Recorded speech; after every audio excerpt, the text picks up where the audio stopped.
Welcome to 5 Topics, 5 Minutes. This week, we'll be discussing what happened between the week of December 5th to December 11th of 2021.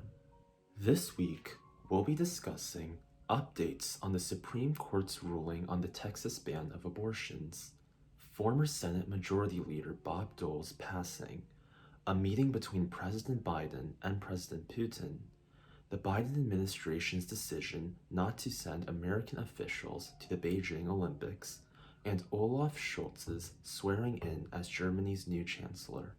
Our first topic includes updates on the Supreme Court's ruling on the Texas ban on abortions. On Friday, December 10th, the Supreme Court made a decision on the Texas Heartbeat Act, also known as Senate Bill 8, which restricts abortions after about 6 weeks of pregnancy.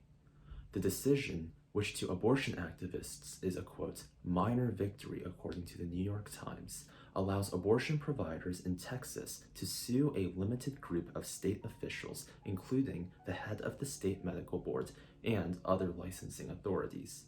It notably does not repeal the aspect of the bill which allows private individuals to sue parties that, quote, aid and abet with abortions. Our second topic is the passing away of former Senate Majority Leader Bob Dole. On Sunday, December 5th, former Senate Majority Leader Bob Dole passed away. Mr. Dole was also a second lieutenant in the U.S. Army, the 1976 Republican nominee for vice president under Gerald Ford, and the 1996 Republican nominee for president. Mr. Dole was born in Depression-era Russell, Kansas, and subsequently fought in World War II, where he suffered grievous injuries. He identified as a Republican and supported the Civil Rights Act of 1964 and the Voting Rights Act of 1965. Some of his proudest achievements, according to the New York Times, included rescuing Social Security and pushing in support of the Americans with Disabilities Act of 1990. Our third topic covers the meeting between President Joe Biden of the United States and President Vladimir Putin of Russia. In a 2-hour video meeting, President Biden and President Putin met for a discussion largely centered on tensions on the Russia-Ukraine border.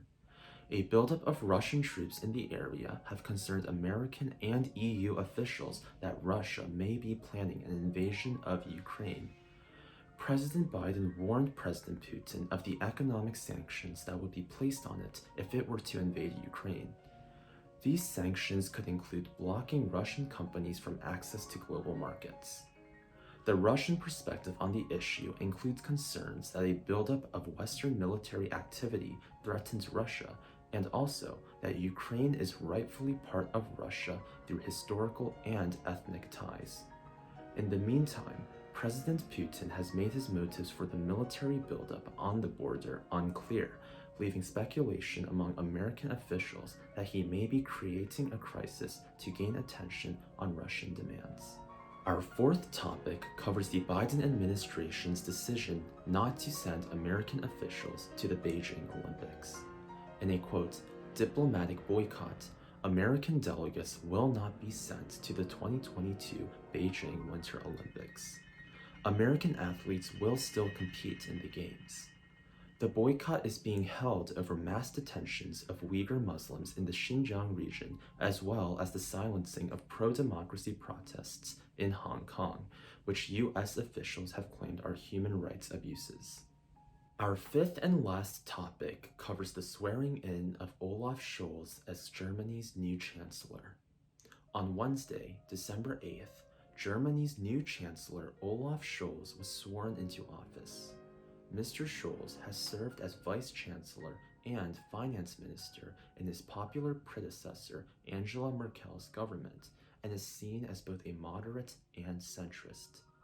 Mr. Scholz has already met with French President Emmanuel Macron in his first days in office, where the two discussed European sovereignty, something particularly important to Mr. Macron, who will take over a rotating 6-month presidency of the European Union this upcoming New Year's Day.